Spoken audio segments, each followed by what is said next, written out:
Waheguru Ji Ka Khalsa, Waheguru Ji Ki Fateh. This is a short video because a lot of Sangat have been asking with regards to us going to the Summer Solstice Festival in New Mexico.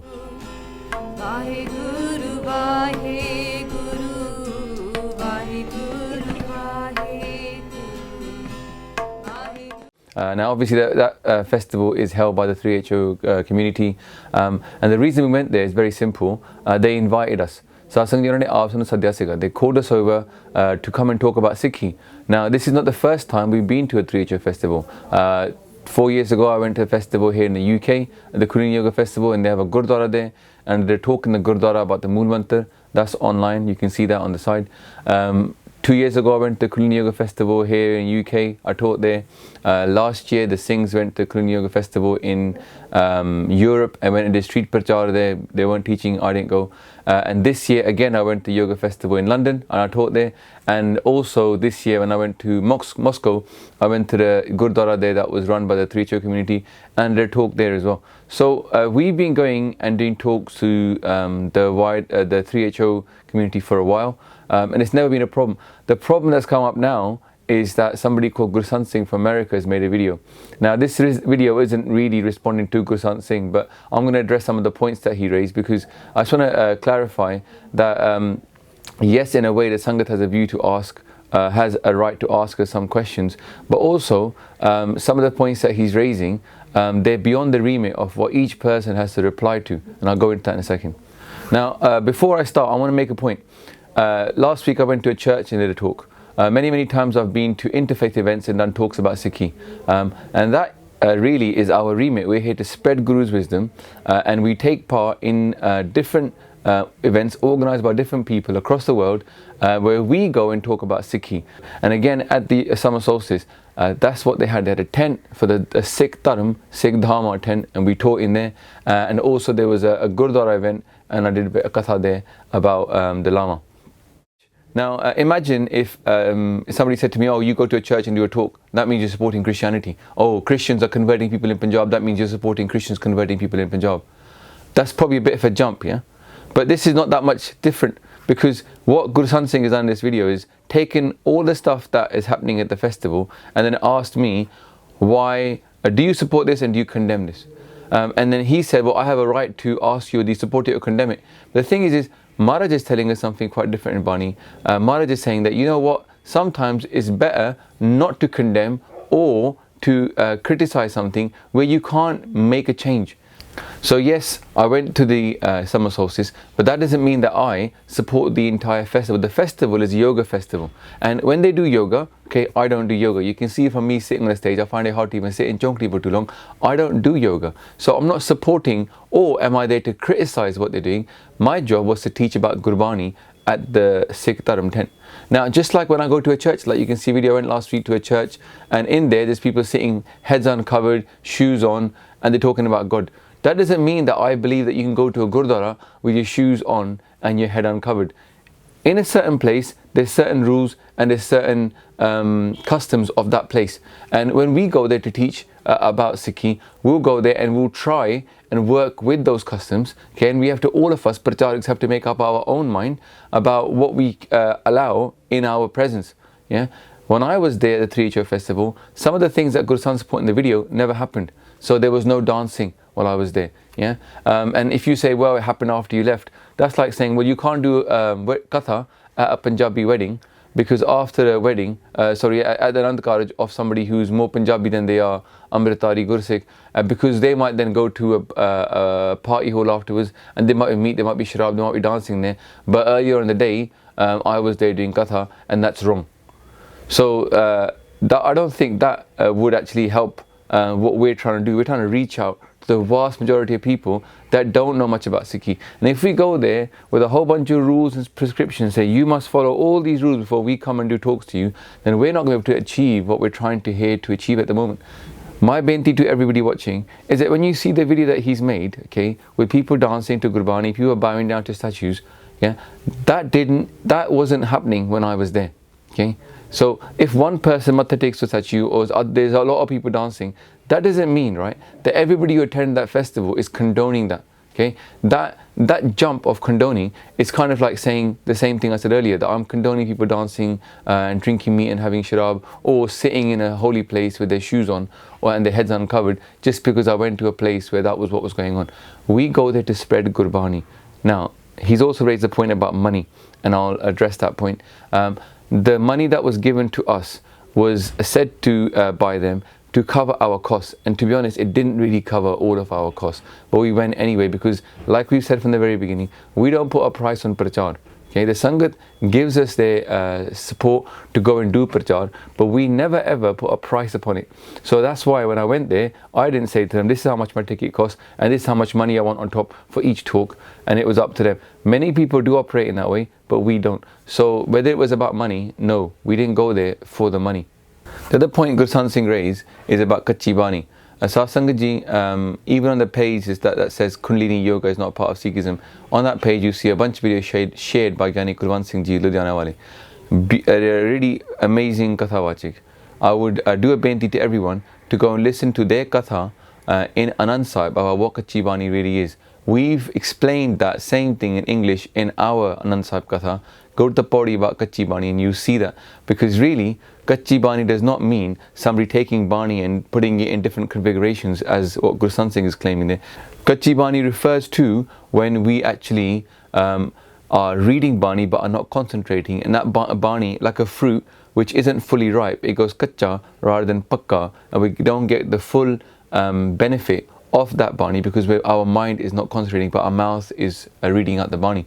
So when I go to these places, I don't go with a list, okay, of complaints that I have against that organization and then go there and raise those. That's not our purpose. That's not how we work, okay? And in the same way, when we go to an AKJ program or a Taksali program or a Singh Sabha or a missionary Gurdwara, no, we don't go there with a list of complaints and problems that we have with that organization, sit down with their main people and say, you should address these issues. We go there to teach Gurbani. We go there to bring people together. And I feel that's very much part of the Sikh process. And the question here is, what kind of prachariks does the Sangat want? Does the Sangat want people who go around to every event, okay, asking questions about why do they do this, why do they do that, and then cause a bit of an argument? Because if that's what you want, then what we should do is we should make a list of every single Jathebandi and every single problem people might have with a Jathebandi from the different types. And then we should get every pracharak to give their views on these issues.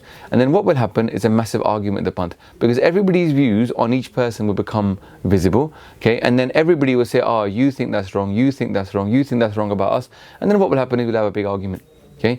And then things like what our gurus did, which is Guru Nanak Dev Ji with Bhai Mardana Ji travelling together, okay, then they things like that would probably never happen, because what would happen is they would say, oh, well, we disagree with this, we disagree with that, your Quran says this, your Quran says that, we don't agree, and then we would never get along. Sai Mian Mir coming and laying the stone of the Harmandir Sahib, okay, that probably would never happen if people kept focusing upon every single scriptural or difference that we have in our Dharma. The point of Sikhi, okay, from my reading of Bani, the point of Sikhi is for people to get along, okay, in spite of their differences, okay. And I can tell you that when somebody starts to read their Pita's Bani, their father's words in Gurbani, then they get readings like Na ko bari nahi bigana, sagal sa humko baniyai, that there are no strangers and we are friends with everybody, okay. Also they get things like man apne te bura mitana, pe ke sagal siris sajana, that don't have negativity in your heart and go in there and see everybody as your friend. In fact, Mara says that hum nahi change, bura nahi koi. I myself am not good and everybody else is not bad. So when we're reading this Bani, and Kathawachiks, we have to be true to the Bani, because Mara says, avarupadese aap na kare, avat javat janme mare. There's a big fear on Katha people that do Katha, that if we don't earn the words that we're saying out to people, then we're going to come back in reincarnation. So, for me, when I read these words of my father, I have to take them to heart and I have to apply them. So yes, I don't go to places with a list of the problems that they must solve in order for me to come there and teach about Bani. What I go there with is a long-term view. You know what? The Panth at the moment is very split. The Sikh community is very split in itself. Why not bring people together? And the best way to bring them together is to bring them into Gurbani. teach them about the words of the Guru and what they're really saying. And really, that's what I'm trying with my limited intellect to do. Whatever Guru Sahib has blessed me to understand Gurbani, I'm trying to pass that on. People ask me to come there and teach about Sikhi. We have a 5-member management team. We discussed the invitation. We said, no, we should go. They've invited us. It's going to be in a place which is a Sikh Dharam tent. And, you know, I went there and I talked.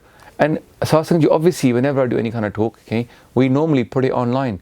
What's sad is that most of the talks that I did at the camp haven't yet gone online. And yet, this person, Gursant Singh, has already made a video criticizing and asking me a bunch of questions. But let me just go into Gursant Singh's motivations. And a lot of the Sangat might not know this, so I'm just making it clear.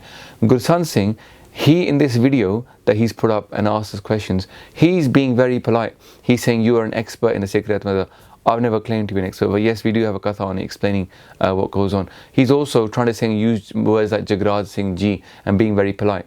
But here is a screenshot of what he thinks about me using on his own page just recently. He says, Jagraj Singh is a greedy coward. He accuses me and my wife of traveling across the whole world trying to collect money for our own financial benefit.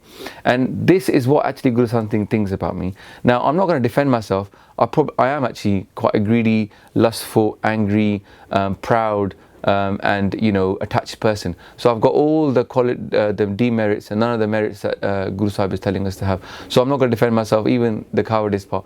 But I ask you that the way he speaks in that video is very polite, but in reality, he hasn't got any of that feeling towards me. Now, where does this come from? He is feeling annoyed because he's on a vendetta to destroy the 3H organization. And he's been on this for a long time. And anything which gets in the way of his crusade/vendetta, he's unhappy with. And I'll give you what this happened. 3-4 years ago, he reached out to me and tried to put all of his posts about anti-3HO into all of our videos in the comments. And we started to remove them because we don't need to sit there and spread his form of criticism to the world. Maharaj is telling us, Jithe jaye bahiye, pala kahiye, chol amrit pije. Wherever you go, speak good. Try and speak good things to people. Don't just sit there and just discuss the demerits of people. Try and share the qualities. Maharaj says, Sanj kari jai guneh keri, shod avgun chaliye. That share the qualities you've got with each other, which is exactly what I tried to do in that video with the SeekNet crew, which we've now put online on our channel as well, or it'll go on very soon. So, Gursant Singh 3-4 years ago reached out and said, you should expose the 3HO community, you should work with me. I said, I've got no interest in this. We want to educate them about Gurbani. And against then, when I made the video about shooting, he made another bunch of posts about how I was really holding a rifle. You can watch that video on his channel. I was actually making fun of Americans subtly, because when we were in the army, we used to make fun of Americans how they used to hold the rifle. So I held it in that way. It's a bit of an in-joke. Anyway, I didn't make that public at that point. I just apologized for the way I was holding the rifle. But moving on, then I blocked him and I stopped talking to him, okay? And for the last 2 years, okay, I've not had any engagement with him. Again, you can see now this video he's made, it's actually coming from a point of view where we've been ignoring him and blocking him and not really engaging with him in any way. In my view, he has a viewpoint that my friend of my enemy is my enemy as well. Now, that might work if you are living in a Machiavellian kind of worldwide environment. But if you're looking at the Panth as your wider family of people who are children of Guru Granth Sahib Ji Maharaj, ek pita, ekas ke hum barik. We've got one parent, our Guru, and all of us are children of him. And if you think, you know what, I've got no enemies, they're all my family. If you look at that point of view, which is the Gurmat point of view, then you say, you know what, I don't need to fight with my family, I can make friends with them. So here, somebody in your family, you've got like two brothers argue, then somebody else who is a friend to both brothers, okay, that person does not become your enemy because they're talking to the person. This is not Gurmat thinking, this is anti-Gurmat thinking. We will never come together if we work in this way. So my beinti to the Sangat, okay, yourself in your heart, don't try and have expectations on every single pracharik to make every single view clear. There are many, many conversations that people have behind the scenes, okay, that are not visible, because if you put them in the public, okay, somebody else will pick that up and they'll take it and they'll make it into an issue. So it's better sometimes to keep your thoughts about something to yourself, when you can have an impact, you share them. Maharaj says, in fact, Jithe bolan hariye, tithe changi chup. If you're going to lose by saying something, you're going to cause a negativity in the panth, right? Then it's better you not say anything than have an argument. Okay, in this case, when I'm making this video, I don't believe I'm going to split the panth, because really it's this one person who is arguing against us. And when, just another final point of 3HO, which I made in the video, okay, when we go to sit with the Sikh net guys, when we sit and do talks at Sikh Dharma tent, a lot of people attended. People watch that, and then they go on and watch the channel and they learn more about Sikhi. So that's our main purpose, to teach people about Sikhi. Now, one thing why I don't publicly criticize the 3HO community, because I see their good qualities. Okay, I see what they're doing and I like some of the things that they do, and which is why we want to be friends with them and embrace them. And regardless of what other people say, and there are obviously every jatha has got things that are not great and things that are great. And some of the things that I like about them, I said in the video, I'll just in short reiterate here. They believe in reincarnation. Okay, they believe in Guru Gobind Singh Ji's Bani. They believe in waking up early, okay, and connecting to Vaheguru. They believe in Amrit Vela. They believe in Naam Simran, to repeat God's name. Okay, they believe in spirituality and meditation. They believe in saints, people that have become very elevated from their bhakti. And some people nowadays don't do that. They also believe that in the idea that some Gurbani has a history attached to it. There are people now in our panth that are against all of these things. They don't believe in reincarnation, don't believe that shabads were said by gurus in certain contexts. They don't believe in some of the miracles that have taken place by people who have got spiritual lives. They don't believe in Dharam Raj. These people are actually cutting at the real roots of Sikhi. And the 3HO community are not doing that in that sense. Yes, I don't agree with dancing to Gurbani. And yes, they might do that, but I don't join in. And if they ask me, I'll tell them I don't believe that dancing to Gurbani is right. And in time, they might actually start listening if you have credibility and you embrace them with pyar and love. It's what we said in the video with the Sikh net people. Okay, it's about sharing love with people. So Sangat ji, don't be stressed. We're not chasing money. If I wanted to do that, okay, I could go back to my business and be very happy doing simple life and, you know, being with my family and earning money. But because of Sangat, okay, is supporting us, and the Sangat has so much power for what we do, okay, that's why we're doing this. And we're not trying, okay, to split Sikhi or split the panth by arguing against everybody. And who gives me, okay, the authority to decide what is wrong with every jatha and go and criticize them? You know what? I would say what we've always said from the beginning. Set up some panthik jathedars, choose them in the right way. They tell us, okay, this is the right way of living Sikhi. Then they go out there and they criticize people or whatever they need to do and tell people that this is not right or this is not right. Make a Sikh Mrada which is accepted by everybody. Do that, we will follow that. We're servants of the panth. We're not here to go and say to everybody, you're wrong, you're wrong. On whose authority? We call ourselves basic Sikhi. Well, I openly say to people, I'm not a Baba, I'm not a Sant. I'm actually trying to be a better Sikh, which is what you put at the front of the videos. Yeah, so I'm not going to go out there and believe that I know what is right and I can tell everybody what they're doing wrong. I can share my viewpoint, and my viewpoint is the best thing a Sikh can do in their life is to understand Gurbani. So forgive me my mistakes. I make loads of mistakes all the time, and please don't get too stressed. Okay, we're not going and becoming some kind of weird organization. We're just going to carry on doing Gurbani Prachar. We're making videos, making leaflets in multiple languages to spread Gurbani, and that's what we're going to carry on doing. Bhola Chokki Dikhema ji, Waheguru ji ka Khalsa, Waheguru ji ki Fateh.